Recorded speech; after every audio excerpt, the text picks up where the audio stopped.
नमस्कार प्रतियोगी मित्रों। इधर बीच आपके फ़ोन मुझे प्राप्त हो रहे हैं।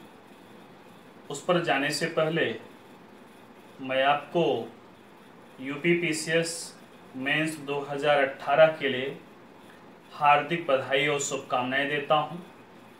परमपिता परमेश्वर से प्रार्थना करता हूं, माँ सरस्वती से प्रार्थना करता हूं, विद्या की अधिष्ठात्री देवी माँ सरस्वती से प्रार्थना है कि आप निश्चित रूप से मुख्य प्रदर्शन में बेहतर प्रदर्शन करते हुए सफल हों, आपका परचम फहरे और एक सफल ऑफिसर के रूप में माँ भारती की सेवा और उत्तर प्रदेश की जनता की सेवा आप करें और एक सफल ऑफिसर बने। बहुत बहुत बधाई और शुभकामनाएं। अब आते हैं अपने मूल टॉपिक पर। आपके फ़ोन और एसएमएस कल से ही मुझे मिल रहे हैं, मतलब जिस दिन से रिजल्ट आया उस दिन शाम से ही लगभग 10 बजे के आसपास से ही आपका फ़ोन मुझे प्राप्त हो रहा है और आज भी मिला। और आप में जानने की उत्सुकता है कि मैं सोशल वर्क लूँ कि ना लूँ, मैं सोशल वर्क के लिए कौन सी किताब पढ़ूँ, कैसे तैयार करूँ। तो सबको पार्टिकुलर रूप से अधिक समय मैं दे पाने में अक्षम हूँ, क्योंकि सारी बातों को बताने में 10 से 15 मिनट लगेगा और आपके फ़ोन ज़्यादा से अधिक संख्या में मुझे मिले हैं। तो मैंने सोचा क्यों ना आपको एक वीडियो के माध्यम से वो जानकारी मैं दे दूं कि आपको कैसे पढ़ना है, कैसे तैयार करना है। हो सकता है कि आपके पास कोई बताने वाला ना हो, तो आप इसको समझिए क्या करना है आपको। मैंने कुछ आपके जो संशय हैं उसको यहाँ पे नोट किया है। जो आप पूछते हैं प्रश्न में, जो हमको मैसेज के द्वारा या व्हाट्सएप के माध्यम से या फेसबुक में मैसेंजर में या फेसबुक में कमेंट करके पूछते हैं, उसी के बारे में चर्चा करने चल रहा हूँ। पहली बात तो यह कि मुख्य परीक्षा में सोशल वर्क क्यों लें। सीधी सी बात है, वर्तमान में जो नया पाठ्यक्रम जारी हुआ यूपीपीसीएस का, उसमें जीएस के 4 पेपर हैं। चारों पेपर में जो फर्स्ट, सेकंड और थर्ड है, इनके बारे में कुछ न कुछ आपने प्रारंभ में, मतलब कहा जाए क्लास 1 से लेकर के 12 तक पढ़ा है, कुछ जानकारी आपके पास है। तो निश्चित रूप से उसमें भी आपको अलग से मेहनत करने की इसलिए आवश्यकता है कि आपको लिखित जीएस के रूप में पेपर देना है। दूसरी बात, एथिक्स 4th पेपर के रूप में ऐड हुआ है, उसकी भी एक महत्वपूर्ण भूमिका है और आप उसके बारे में पहले से पूर्ण अवगत नहीं है। कोई प्रारंभिक जानकारी उसके बारे में बहुत विशेष आपको नहीं है, और न ही कोचिंग के मटेरियल्स या कहा जाए किताबें ऐसी उपलब्ध ही हैं कि कोई एक किताब परफेक्ट नहीं कही जा सकती कि आप इसी से पढ़ लीजिए। फिलहाल आप मेरे तरफ से अगर जानना चाहें एथिक्स के लिए, तो आप लेक्सिकॉन क्रॉनिकल पब्लिकेशन की किताब आई है। अच्छी किताब है, बहुत ज़्यादा तो नहीं, लेकिन लगभग 70 से 80% तक कवर किया उसने। और भाषा भी सरल है, आसानी से आप समझ सकते हैं, जान सकते हैं। या सुब्बा राव की भी किताब आप साथ में रख सकते हैं, या जो भी आपको पसंद हो, जिस कोचिंग से का नोट्स आपको पसंद आए, अच्छा लगे, विजन आईएएस का, ध्येय आईएएस का, जिसका भी अच्छा लगे आप ले लीजिए। लेकिन 2 किताबें आप रखिए या 2 मैटर रखिए, जिससे आपको कंबाइंड करके पढ़ने में आसानी हो और आप बात को आसानी से समझ सकें। दूसरी बात, अब हम आते हैं उस मुद्दे पर क्यों लें सोशल वर्क। क्योंकि एक तरह से मार्च समाप्त होने को आज समाप्त भी हो रहा है। आज 31 मार्च है। अप्रैल, मई और 17 जून के आसपास आपका एग्जाम प्रारंभ हो रहा है। टल जाए तो अच्छी बात है, नहीं टलेगा तो कोई बात नहीं है, तो फिक्स डेट पे हो जाए तब भी ठीक है। क्योंकि अब आपके पास कुल मिलाकर के 2 महीने का कंप्लीट टाइम है, 60 दिन का एक तरह से कहा जाए। क्योंकि उधर का 15 दिन आपको रिवाइज करने के लिए चाहिए, और इस 60 दिन में यदि आप बड़ा सिलेबस, बड़ा पाठ्यक्रम लेते हैं तो शायद अब पूरा करने में आप सफल नहीं हो पाएंगे। या तो आपने पहले से पढ़ रखा है या पहले आपका वो ऑप्शनल रहा है, तो निस्संदेह आपके लिए फायदेमंद है। तो इसलिए तात्कालिक रूप से भी समाज कार्य या सोशल वर्क आपके लिए फायदेमंद है। दूसरी बात, जीएस में यह महत्वपूर्ण भूमिका अदा करता है। सोशल वर्क के कुछ पोर्शन जीएस के पेपर में भी दिए गए हैं, इसलिए वहां से भी आपके लिए महत्वपूर्ण है। इसके साथ साथ समाज कार्य का जो पाठ्यक्रम है, निश्चित रूप से आपके दैनिक जीवन से जुड़ा हुआ है। आप समाज में रहते हैं, आप समाज के एक अंग हैं, तो समाज के बारे में बखूबी जानते हैं, समाज की समस्याओं से अवगत हैं, समाज के विघटनकारी ताकतों से अवगत हैं कि कौन कौन से संघर्ष होते हैं जिसके कारण ये समस्याएं आती हैं, तो निश्चित रूप से आप सोशल वर्क में अच्छे अंक प्राप्त कर सकते हैं। दूसरी बात, करंट और मौलिकता का प्रयोग पूर्णतः कर सकते हैं, मतलब इसमें इतिहास की तरह नहीं है कि जो बातें हैं बस वही लिखी जाए। आप इसको मौलिक अपनी बातों में, अपने शब्दों में लिख सकते हैं। इसके साथ साथ भारत सरकार के द्वारा चलाई जा रही योजनाओं, उत्तर प्रदेश सरकार द्वारा चलाई जा रही योजनाओं को, या अन्य प्रदेश सरकार के द्वारा चलाई जा रही जन कल्याणकारी योजनाओं के माध्यम से आप अपने उत्तर को और प्रभावी बना सकते हैं। इसलिए हम करंट से भी कोरिलेट करने में सफल हो सकते हैं और अच्छे अंक लेने में सफल हो सकते हैं। और कम समय में आसानी से तैयार होने वाला विषय है और अधिक अंक देने वाला विषय है। आपको बता दूं 2016 का भी फाइनल रिजल्ट आया है और आधा रिजल्ट सोशल वर्क का है। मतलब जितने लोग सफल हुए हैं उसमें से लगभग 70% से अधिक लोगों का सिंगल सब्जेक्ट, एक सब्जेक्ट सोशल वर्क जरूर रहा है। पीसीएस के 53 जो पोस्ट एसडीएम के रहे हैं उसमें से 35+ लोगों के सिंगल सब्जेक्ट सोशल वर्क जरूर रहा है। तो आप इसकी भूमिका और इसका इंपॉर्टेंस दोनों समझ रहे होंगे आसानी से। साथ साथ यह सोशल वर्क आप स्वयं से भी तैयार कर सकते हैं, बहुत बड़ी आवश्यकता इसमें किसी अन्य की नहीं है, इसलिए भी आप सोशल वर्क लेकर के तैयार करके अच्छे अंक प्राप्त कर सकते हैं। दूसरी बात, क्या हो हमारी रणनीति। मतलब हमने पहले सेगमेंट पे चर्चा कर दिया आपसे, अब दूसरे पे चर्चा करने चल रहे हैं, क्या हो हमारी रणनीति। हमारी रणनीति यह हो कि जो सोशल वर्क की मटेरियल्स हमारे पास उपलब्ध हैं, यदि हमने पूर्व में पढ़ रखा है, कहीं पे कोचिंग किया है या सेल्फ स्टडी आपने किया है, आप उसको रिवाइज करें, तैयार करें आसानी से। आप विगत वर्षों के प्रश्न पत्र आंसर्ड पेपर मार्केट में उपलब्ध हैं, आप उनको लेकर के आंसर राइटिंग करें। अधिक से अधिक आंसर राइटिंग आपके लिए फायदेमंद होगा। और अभी से 60 दिन का अपना एक प्रोग्राम बनाइए कि कैसे कैसे हमको क्या पढ़ना है। आप पाठ्यक्रम देखिए, नया सिलेबस आया हुआ यूपीपीसीएस का, अपने पूरे पाठ्यक्रम को डिवाइड करिए कि कितने दिन में कौन सा टॉपिक मैं खत्म करूंगा। पहला यूनिट 4 दिन में खत्म करूंगा, 3 दिन में।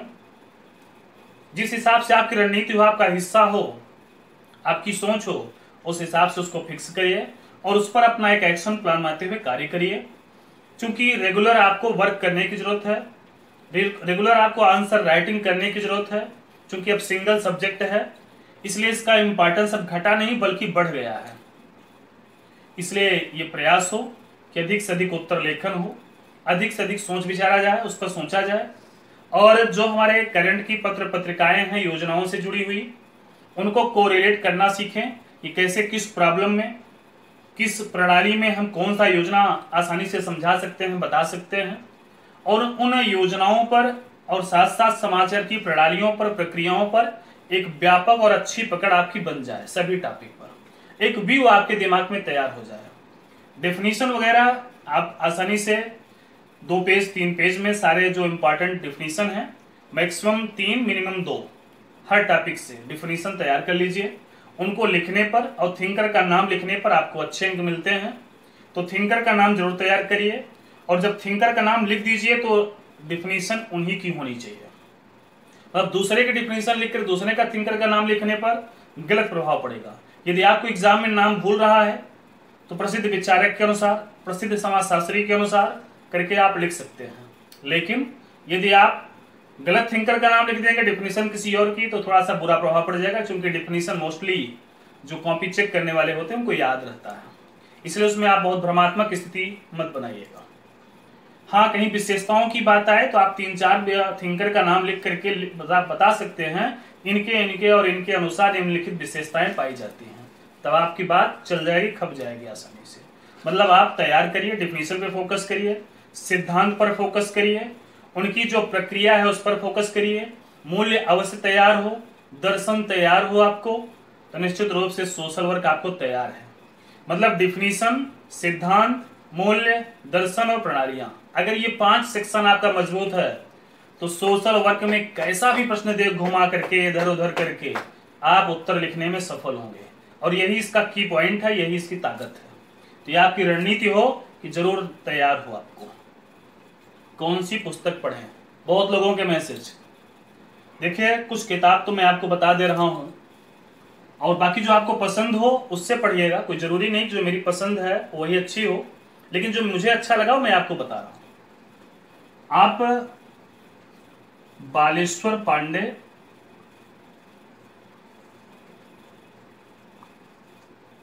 प्लस भारती शुक्ला, इन्होंने मिलकर के किताब लिखा है जो मंत्रालय की किताब है, मतलब सरकारी पब्लिकेशन से साथ जुड़ी हुई किताब है, और समाज कार्य पर फर्स्ट पेपर के लिए है। बड़ी अच्छी किताब है।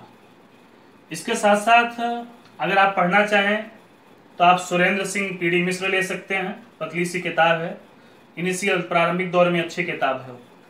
कृपाल सिंह सूदन भी पढ़ सकते हैं आप राजाराम शास्त्री भी पढ़ सकते हैं, आप इनाम शास्त्री भी पढ़ सकते हैं, आप पर डिपेंड है आपको जिसकी भाषा अच्छी लगे।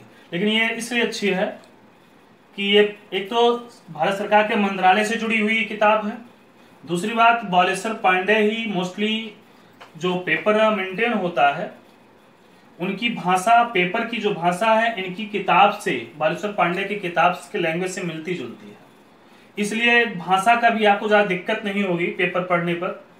जब आप एग्जाम हॉल में जाएंगे तो आपको बहुत भटकाव की स्थिति नहीं आएगी, तो उसका भी एक लाभ आपको मिलेगा कि बालेश्वर पांडे किताब एक ऑथेंटिक किताब है, और जो भी उसमें उदाहरण उसमें प्रयोग किए गए हैं और सरकार से जुड़े हुए एग्जाम्पल या योजनाओं का प्रयोग भी हुआ है, इस दृष्टि से भी बड़ा महत्वपूर्ण पुस्तक है।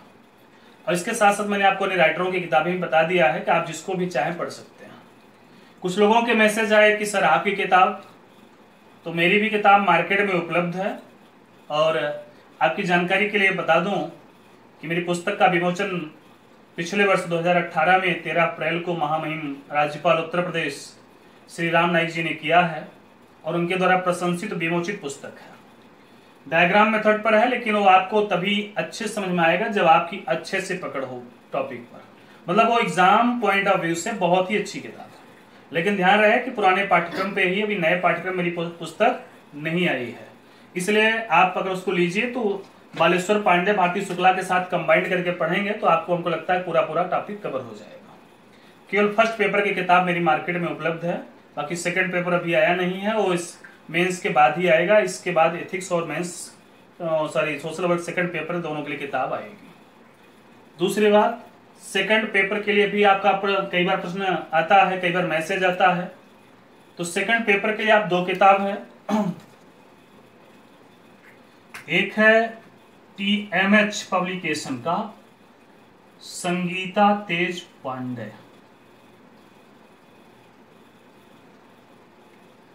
संगीता तेज पांडे की बड़ी अच्छी किताब है, TMH पब्लिकेशन का है, सरल और सारगर्भित भाषा में दिया हुआ है और आसानी से समझने योग्य है। इसके साथ साथ आप लगा सकते हैं राम आहूजा की किताब,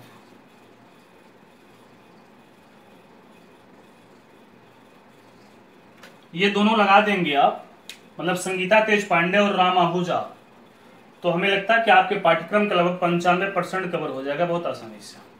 5% इधर उधर आप कहीं से देख लीजिएगा इंटरनेट वगैरह से, कवर हो जाएगा जो टॉपिक इन दोनों में ना मिले। इसके साथ साथ मैं आपको बता दूं कि एक संगीता तेज पांडे की गाइड भी आती है मोटी सी, वो भी अच्छी किताब है, और तेजस्कर पांडे सर लखनऊ के हैं, बड़ी अच्छी उनकी किताब भी है, आप चाहें तो उसकी भी मदद ले सकते हैं, अच्छी किताब है, निस्संदेह बड़ी अच्छी किताब है, तो आप उसका भी लाभ लेकर के पूरा फायदा उठा सकते हैं।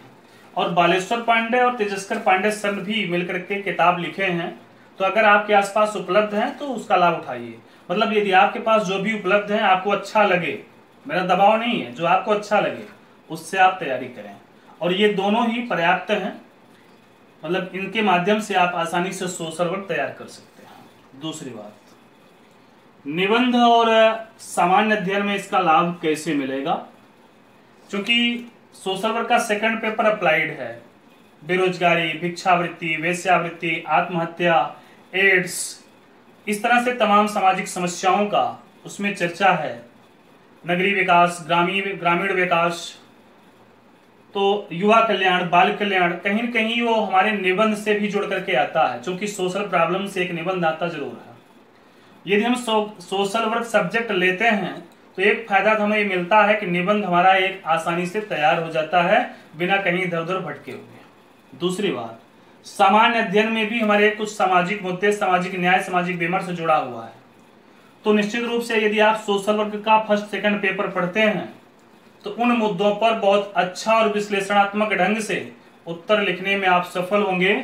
आपको यह भी लाभ मिलेगा कि इसको पढ़ने के साथ साथ आपको जीएस में भी जो समाज से जुड़े हुए मुद्दे हैं उन पर आसानी से लाभ मिल जाएगा। दूसरी बात, कई बार प्रश्न आता है, आप प्रश्न करते हैं व्हाट्सएप पर कि उत्तर लेखन कितना कारगर होगा। भाई उत्तर लेखन की बहुत महत्वपूर्ण भूमिका है। रिजल्ट उसी का पॉजिटिव जिसका उत्तर लेखन बेहतर। जितना अच्छा उत्तर लेखन उतने अच्छे अंक। क्योंकि एक कमजोरी हमारी आपकी है, विशेष के प्रयागराज में इलाहाबाद के लोगों की, पढ़ते ज्यादा हैं लिखते कम हैं, उसका नुकसान उन्हें मेंस एग्जाम में उठाना पड़ता है। यदि आपको मुख्य परीक्षा में अधिकतम अंक प्राप्त करने हैं तो निश्चित रूप से आप अधिक से अधिक उत्तर लेखन करें। आप स्वयं में आपस में ग्रुप बनाइए, ग्रुप बना करके एक दूसरे का उत्तर चेक करिए। एक दूसरे के उत्तर को देखेंगे तो कुछ ना कुछ चीजें आपको मिलेंगी, कुछ कमियां नजर आएंगी, कुछ अच्छाइयां भी मिलेंगी, तो आप अच्छा कर जाएंगे। और जितना आप आंसर राइटिंग करेंगे, टाइम मैनेजमेंट करेंगे, भाई आंसर राइटिंग में कई फायदे हैं ना आपके। आप टाइम मैनेजमेंट भी करते हैं, मटेरियल का मैनेजमेंट करते हैं और एक प्रश्न के अकॉर्डिंग उत्तर देने का प्रयास करते हैं। प्रश्न में के अकॉर्डिंग यदि उत्तर नहीं दे पा रहे, उत्तर में भटकाव आ रहा है, तब भी नुकसान आपका है। प्रश्न के अकॉर्डिंग आपका उत्तर हो, ठोस मैटर हो, सॉलिड मैटर हो, और टाइम का मैनेजमेंट ये देखना है कि अधिकतम 10 से 12 मिनट में आपका उत्तर आसानी से कंप्लीट हो जाए। तो जब आपकी प्रैक्टिस रहेगी तभी आप मेंस में लिख पाएंगे और कर पाएंगे। दूसरी बात, कौन सी पत्रिका उपयोगी होगी? पत्रिका के रूप में आप जिसको भी पढ़ते आए हो, चाहे प्रतियोगिता दर्पण या दृष्टि द विजन, दिल्ली की जो कोचिंग है उसकी भी पत्रिका आती है करंट अफेयर्स टुडे के नाम से, दृष्टि का, तो दोनों ही फायदेमंद हैं यदि आप दोनों लेते हैं या क्रॉनिकल लेते हैं। लेकिन दृष्टि जरूर यूज करिए दिल्ली का। दृष्टि की जो दिल्ली वाली पत्रिका है, दृष्टि द विजन की, वह निश्चित रूप से सोशल के व्यवस्था में, मतलब समाज कार्य में और सामाजिक मुद्दों के माध्यम में वो अच्छी भूमिका अदा कर सकता है, आपको अच्छे अंक दिलवा सकता है, क्योंकि वह करंट की योजनाओं से जोड़ करके मुद्दों का विश्लेषण करता है। इसलिए इन दोनों पत्रिकाओं का यूज कर सकते हैं। अभिव्यक्ति का भी उपयोग कर सकते हैं, लेकिन है कि मोस्टली ज्यादा इन्हीं का उपयोग करें आप। और दैनिक जागरण या जनसत्ता में जो संपादकीय आता है, समाज से जुड़े हुए मुद्दे आते हैं, उनको थोड़ा सा विश्लेषणात्मक ढंग से पढ़ने का प्रयास करें और उनको कलेक्ट करें। उससे आपका जो सेकंड पेपर होगा बड़ा अच्छा हो जाएगा एग्जाम में। अब डायग्राम मेथड्स के क्या लाभ हैं? चूंकि मैं थोड़ा सा इसी के क्षेत्र में फेमस हूं आप लोगों के माध्यम से, तो आपको भी बता दूं, कोई जरूरी नहीं कि यूनिक पर्सन मैं ही हूं, आप भी आसानी से कर सकते हैं। डायग्राम मेथड का प्रयोग आपकी अपनी शैली है। चूंकि कोई भी एग्जाम कम शब्दों में आसानी से मैं व्यक्त कर दूं और देखने वाले को अच्छा लग जाए, तो इससे अच्छा और क्या हो सकता है। डायग्राम मेथड वही है जैसे भोजन परोसने की कला है, कि यदि आपके पास भोजन कम है और परोसने की कला अच्छी है तो आसानी से थाली देखने वालों को अच्छी लगेगी। तो डायग्राम मेथड के माध्यम से आपके पास यदि मैटर कम है या सॉलिड मैटर है, तब भी आप आसानी से अच्छा अंक ले सकते हैं, कम शब्दों में अपनी बात कर सकते हैं, टाइम मैनेजमेंट करने में आसानी है। प्रश्न छूट रहा है, 10 मिनट 15 मिनट रह गया है, तो आप डायग्राम मेथड का उपयोग करके कुछ न कुछ उत्तर लिखेंगे तो आपको जरूर 4 अंक, 5 अंक, 6 अंक मिलेंगे। भाई आपका नुकसान तो नहीं होगा ना? कहीं नुकसान हो रहा है, आप आसानी से 15 मिनट में 40 अंक के क्वेश्चन टच कर दिए, सब में डायग्राम बना दिए, तब भी आपको 5 या 15 अंक हो सकता है मिल जाए, 16 अंक मिल जाए, 10 अंक मिल जाए, तो फायदा तो है, आपका नुकसान तो है नहीं। और डायग्राम मेथड ऐसा मेथड है कि आपको भी आसानी से समझने में आसानी होती है, और जो कॉपी चेक करता है उसे लगता है कि आपकी जो पढ़ने की शैली है वो विश्लेषणात्मक है, आप विश्लेषण करके पढ़ते हैं। इसका मतलब आपने रटा नहीं है सोशल वर्क को, और रटने वाली लैंग्वेज अलग हो जाती है, इसलिए आपको अच्छे अंक मिलने के चांसेस बढ़ जाते हैं। इसलिए डायग्राम मेथड पे मेरे कई मित्र यूपीपीसीएस 2016 में भी सफल हुए, और मेरे साथ एक थोड़ा सा बैड पॉइंट ये रहा कि मेरा सब्जेक्ट डिफेंस भी रहा, तो डिफेंस में कम समय दे पाने के कारण मेरा नुकसान हुआ है। निश्चित रूप से सोशल वर्क में अच्छे अंक मिले हैं और मिलेंगे भी आपको भी, आप डायग्राम मेथड का उपयोग करेंगे तो निश्चित रूप से आपके अंक 270 250 प्लस ही रहेंगे, उससे नीचे नहीं जाने वाला है। दूसरी बात, कम समय में कैसे तैयार करें। आपने पाठ्यक्रम को लेकर बैठे, किताब के साथ जुड़ें, आप उसका भी आसानी से लाभ लें। चूंकि समय कम है इसलिए टॉपिक डिवाइड करें, जो टॉपिक पढ़ रहे उस पर डिस्कशन करें, अपना ग्रुप बनाएं। कोई घर में ऐसा हो जिसके जो आपसे पूछताछ कर सके थोड़ी बहुत, या आप स्वयं से उत्तर लिख के देखिए। जो टॉपिक तैयार करें पढ़े आंसर राइटिंग करें। ये इसकी सबसे अच्छा तरीका है कि आप कम समय में आसानी से तैयार कर लेंगे। और आप पूरा का पूरा 2 महीने का टारगेट फिक्स करिए, कितने दिन में क्या टॉपिक समाप्त करना है। ये आज ही फिक्स कर लीजिए कितने दिन में कैसे कंप्लीट करना है, तो आप निश्चित रूप से कम समय में उसे बखूबी समाप्त करने में सफल होंगे और अच्छे अंक प्राप्त करने में सफल होंगे। नहीं तो लास्ट टाइम में आप विभिन्न कोचिंगों के इनके नोट्स खोजते हैं और जानते हैं नोट्स से कुछ होने वाला नहीं है। जब तक आपकी अच्छी पकड़ नहीं है, आपने किताब नहीं पढ़ा है, आपको अच्छे अंक मिलने वाले नहीं हैं। हालांकि किताब पढ़ने का टाइम तो कम बचा है, लेकिन यदि संभव हो तो एक बार जरूर किताब को देख लें, पढ़ लें। वैसे ही पढ़ लीजिए, आपको जरूरी नहीं कि आपको हर बातें समझ में आए। थोड़ा सा आप उसके शब्दों से परिचित होंगे, उसकी भाषा से परिचित होंगे, तो आपके एग्जाम में महती भूमिका होगी। आप जब उत्तर लिखेंगे ना, बड़ा प्रभावी उत्तर आपका होगा। इसलिए अभी से उसकी रणनीति बनाइए, अभी से तैयार करिए। किसी कोचिंग के नोट्स के चक्कर में ना पड़ के स्वयं की मेहनत करें। कोचिंग का नोट्स उपलब्ध है, हर जगह उपलब्ध है, मेरा भी उपलब्ध है, मेरे भी माध्यम से उपलब्ध हो सकता है, लेकिन आपको अच्छे अंक तभी मिल सकते हैं जब आपकी अच्छी पकड़ होगी। तो आप प्रयास करें, किताब से लगिए, पढ़िए, आसानी से तैयार हो जाएगा। दूसरी बात, प्रतिदिन कितना समय दें ये आप पर निर्भर है कि आप कैसे मैनेज करते हैं, कितने टाइम में तैयार करते हैं। किसी किसी को 4-4 5-5 घंटे लग जाता है तब भी एक टॉपिक नहीं तैयार होता, किसी किसी को 1-2 घंटे में ही आसानी से 2-3 टॉपिक कवर हो जाते हैं। तो ये आप पर डिपेंड करता है, लेकिन पर डे पढ़िए, गैपिंग एक भी दिन ना हो। ऐसा कोई टाइम टेबल आपका ना हो जिसमें सोशल वर्क का टाइम पर डे अलाट ना हो, मतलब पर डे अलाट होना चाहिए। 2-2.5 घंटे 3 घंटे समय दीजिए इस पर, क्योंकि इसकी भी बहुत महत्वपूर्ण भूमिका है सब्जेक्ट की। चौथी बात, क्या कोचिंग क्लास ही एकमात्र विकल्प है? क्या नहीं। हम हो या कोई भी कोचिंग वाला हो, ज्ञान है, अपने पास जानकारी है, तो हम या आप जो कोचिंग चला रहा है व्यक्ति, कोई भी व्यक्ति हो, वह बांटने का प्रयास करता है, देने का प्रयास करता है कि मेरे पास है तो मैं किसी को लाभ दे सकूं। लेकिन हर व्यक्ति के लिए जरूरी नहीं ना हर व्यक्ति सफल होने वाला कोचिंग से जुड़ा ही हुआ है। ये आप पर डिपेंड करता है। यदि आपके पास ग्रुप है पढ़ने का, यदि आपने पहले पढ़ रखा है, या सेल्फ स्टडी आपकी बड़ी अच्छी हो गई है, किसी की जरूरत नहीं है आपको, तो निश्चित रूप से आपको कोचिंग की आवश्यकता नहीं है। कोचिंग एक मार्गदर्शन, एक रास्ता दिखाता है कि आपको पढ़ना कैसे है। जैसे मैं ही उपलब्ध हूँ आपके लिए, मेरी भी ऑनलाइन क्लास चलती है सोशल वर्क की, आपको ऑनलाइन क्लास में देता हूँ, तो मैं टॉपिक को, जो टॉपिक पकड़ता हूँ उसको क्लियर कर देता हूँ। तो मोस्टली आपका समर्थन इतना मिलता है कि वर्तमान में उत्तर प्रदेश के जो लोग अन्य राज्यों में भी रह रहे हैं, जॉब कर रहे हैं, किसी गवर्नमेंट फील्ड में या प्राइवेट सेक्टर में हैं, वो ऑनलाइन क्लास ज्वाइन किए हुए हैं, चूंकि उनके पास रास्ता नहीं है। कोई गुजरात में, कोई तमिलनाडु में, कोई इफ्को में काम कर रहा है, तो कोई भेल में काम कर रहा है। तो निश्चित रूप से उनके सामने समस्या है कि किसके पास डिस्कशन के लिए जाएं, कैसे तैयारी करें, कौन उनको बताए, कैसे तैयार करें।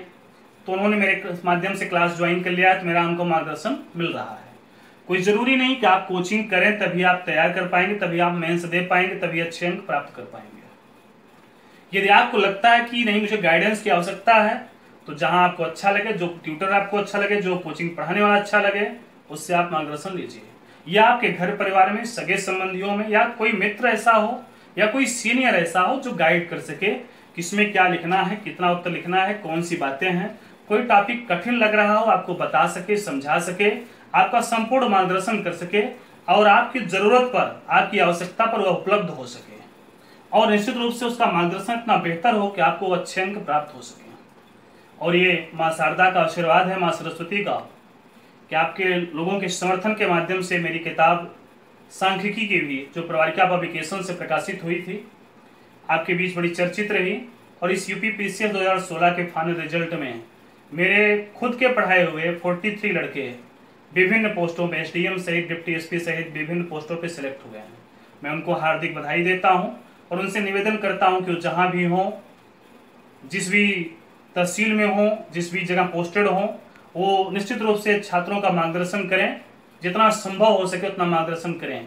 यह फेसबुक पर उपलब्ध हो, सोशल मीडिया पर या व्हाट्सएप पर हो, तो जो भी उनके कांटेक्ट में हो, जो उनके परिचित हों या उनके गांव के लोग हों, उनको प्रोत्साहित करें। जितना हम आप प्रोत्साहित करेंगे उतना शिक्षा का प्रचार प्रसार होगा, उतने अधिक से अधिक हमारे ग्रामीण पृष्ठभूमि के भी बच्चे सफल होंगे और हमारे जो प्रतियोगी मित्र यूपीपीएसएस की कंपटीशन की तैयारी कर रहे हैं वो अच्छे अंक प्राप्त करते हुए पीसीएस में सफल होंगे। हमने अपने तरफ से सारे प्रश्नों का उत्तर आपको बखूबी दिया, क्या करना है, कैसे करना है, कोचिंग की भूमिका से लेकर के किताबों की क्या भूमिका है, कैसे तैयार करना है। और इसके साथ साथ मैं आपको बताना चाहूँगा कि आपको कोई दिक्कत आती है तो आप मुझे व्हाट्सअप कर सकते हैं। मेरी ऑनलाइन क्लास भी उपलब्ध है सोशल वर्क की, वो पेड ग्रुप है, पेड चैनल है, तो आप उसके माध्यम से भी मार्गदर्शन कर सकते हैं, ले सकते हैं। दूसरी बात, आप सेल्फ स्टडी सबसे अच्छा विकल्प है, उसका कोई विकल्प ही नहीं है पूरे स्टडी व्यवस्था में, अध्ययन की व्यवस्था में। तो अगर आपको लग रहा है मैं कर सकता हूं तो बखूबी आप अच्छे से स्वयं से करिए, निश्चित रूप से आपकी कॉपी अलग होगी, आपको अच्छे अंक प्राप्त होंगे। हमारी शुभकामनाएं हैं। बहुत बहुत धन्यवाद।